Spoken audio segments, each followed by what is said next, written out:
Ahoy, mateys, and welcome to another deep dive. Today, we're setting sail for Treasure Island. You know that classic by Robert Louis Stevenson? Oh yeah, Treasure Island. It's been around forever. It practically invented how we picture pirates. You know? The islands, the maps, the whole shebang. Right, you say pirate, and you instantly picture a one-legged dude with a parrot and a treasure map. That's pure Treasure Island. Totally. And yet, even if you've outgrown the whole pirate obsession phase, the story still grabs you. There's something deeper there. That's what we're going to explore today. Absolutely. We're going to dive into the plot, the characters, everything.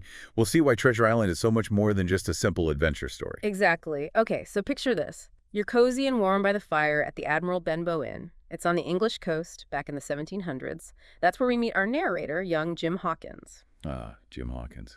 The kid who's just itching for adventure. You got it. Restless, wants more out of life, you know? Stevenson really gets that youthful craving for something bigger. Totally. And then, boom, this mysterious guy, Billy Bones, shows up, bringing trouble with him. He's practically dripping with adventure. Right. He's got this treasure map, a shady past, and he's always looking over his shoulder for this one-legged man. It's like Stevenson's laying down all the classic pirate stuff right from the start. Oh, he is, but he does it so well. Think about it. You've got the comfy inn, then this rough-and-tumble Billy Bones talking about buried gold.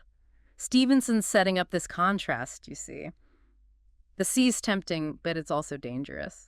And that's reflected in the characters, too. Oh, yeah, definitely. I mean, take Billy Bones. Tough old pirate. But he's also the one who kicks off the whole story with his map.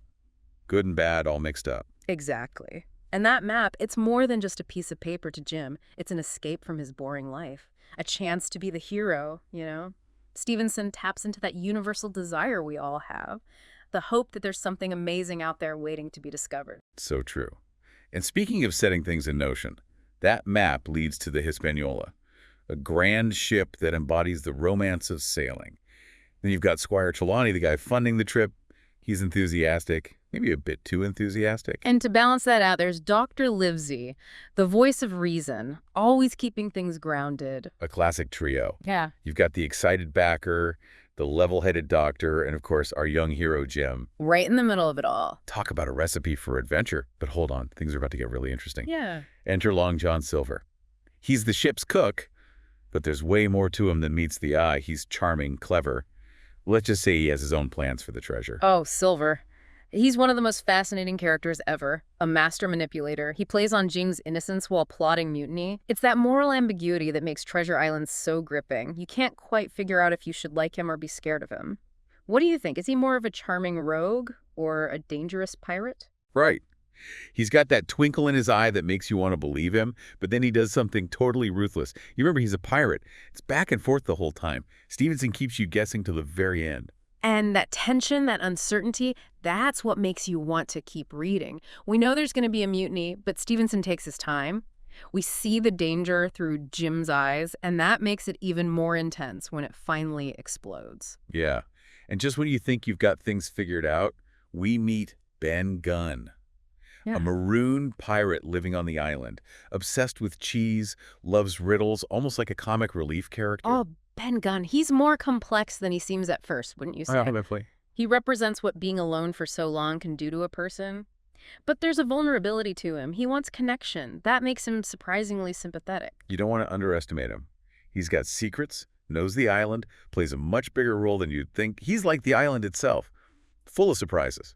Exactly. That's why Treasure Island is so timeless. It keeps you on your toes, wondering what's next. Even when you think you know what's coming, Stevenson throws a curveball. So we've got our restless hero, a mysterious map, a ship full of shady characters, a charismatic villain, and a cheese-loving marooned pirate. What could possibly go wrong? Well, for that, we'll have to dive into the mutiny, the chaos, and the hunt for Captain Flint's treasure. Buckle up. The adventure's just getting started. Welcome back to our deep dive into Treasure Island. Last time, we left the Hispaniola sailing towards adventure, but trouble was brewing below deck. And it doesn't take long for that tension to boil over. Jim, hiding in an apple barrel, overhears Long John Silver. He's revealing his true colors to the other pirates. What a scene that is. It's like the calm before a storm, and Jim's stuck right in the middle of it. Exactly. That's a turning point for Jim. He has to face the reality of the situation. These aren't characters in a book anymore. These are dangerous men. And from there, It's all action. The loyal crew, led by Captain Smollett, they barricade themselves in the stockade on the island, while Silver and his mutineers are closing in. The Siege of the Stockade is a masterclass in suspense. Stevenson really knows how to build tension. The stakes are high, the danger is real, and he doesn't shy away from the violence of it all. It's a reminder that these pirates, even Silver, they're criminals. They're willing to kill for treasure. Absolutely. And it's in this chaos that Jim really shows what he's made of. He escapes the stockade, takes control of the Hispaniola. He even faces off against Israel Hands, one of Silver's most dangerous pirates. Talk about trial by fire. He goes from a boy dreaming of adventure to a young man facing life or death situations. What do you think Stevenson is trying to say about heroism here? That's a good question. Jim's bravery isn't about strength or sword fighting. It's about thinking fast, being resourceful, and being willing to act, even when he's terrified. It's a kind of everyday heroism. I think that's what makes people connect with him. True. And speaking of unexpected heroes, what about Ben Gunn?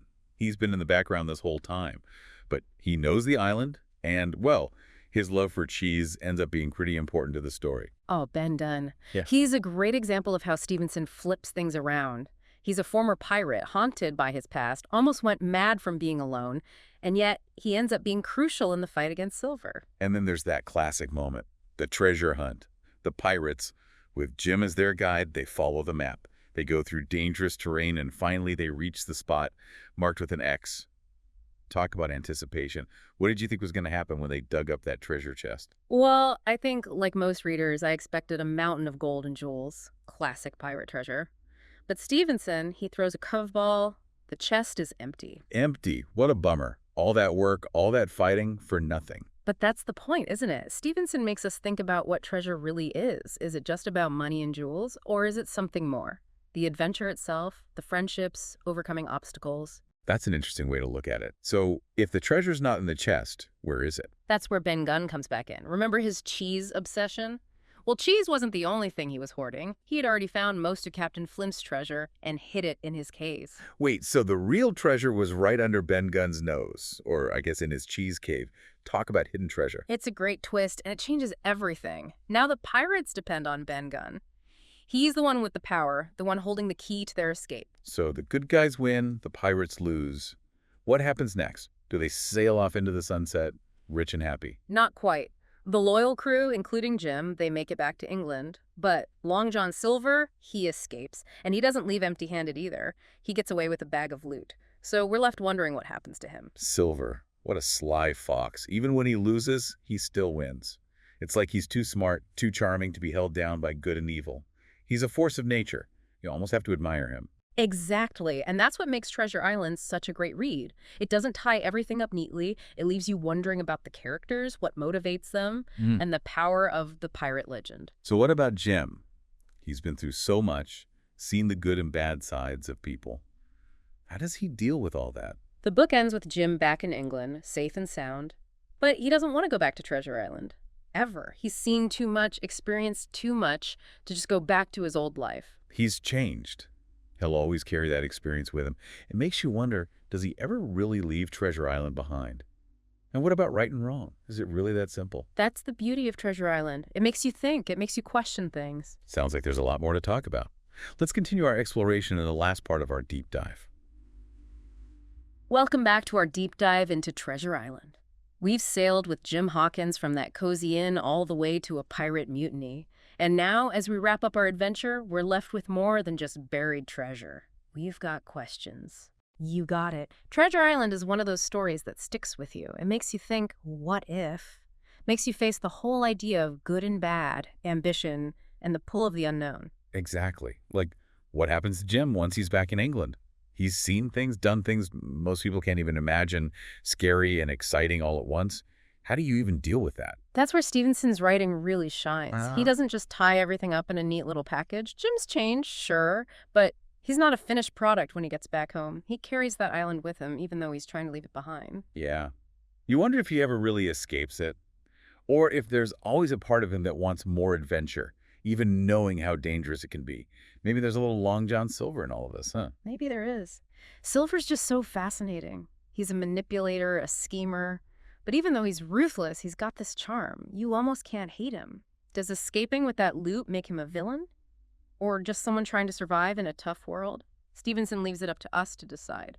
And that's what I love about this book. It doesn't give you easy answers. It makes you see things from different sides. Understand that good and bad isn't always clear-cut. And sometimes, even in a story about pirates and treasure, the real treasure is the stuff you learn along the way. Exactly. Think about Jim's journey. It starts with him wanting adventure, but it's the challenges, the choices he makes that really shape him. He learns about courage, loyalty, and trusting his gut even when everyone else is losing their heads over greed. So the real treasure isn't the gold. It's who Jim becomes while he's looking for it. Right. It's like a treasure map for self-discovery. Wow, I love that. Isn't that what we're all searching for in our own lives? A purpose, a sense of who we are, figuring out our strengths and weaknesses, Yeah. learning to navigate a world that's rarely black and white. Treasure Island lets us explore those ideas, even if it's set in a world of pirates and islands. It really makes you think. If you found a treasure map today, what would you do? Would you go for the riches? Or would you think twice, knowing what it might cost? Would you be like Jim, ready to prove yourself? Or more cautious, like Dr. Livesey? We all have a bit of both, don't we? Curiosity and caution. That wanting adventure, but also knowing there are risks. Treasure Island reminds us that the journey matters just as much as where you end up. And sometimes, the best treasure is the one you find inside yourself. Well said. As we sail away from Treasure Island, I hope you found a new appreciation for this classic tale. It's more than just pirates and adventure. It's about facing your fears, exploring the unknown, and finding the treasures hidden within us all. Smooth sailing and happy treasure hunting, everyone.